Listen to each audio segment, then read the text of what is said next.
जाने मन तू कहाँ है, मैं घर में हूँ राजा, तो जरा बाहर आ जा। क्या हुआ राजा, चल गए हूँ काटे, भागो हम ना जाई। काहे रे, काहे ना जाई, काहे की ब्यूटी मोर खराब होई जाई।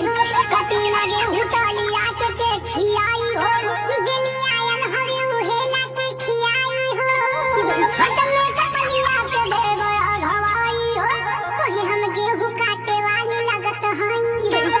कहीं महारानी जी तू हई का, लेके दहेज आइल बानी नहीं हारे से। हाथ लटिया के भगाई दे हम घरे से, देखा कुछ हो कला हमसे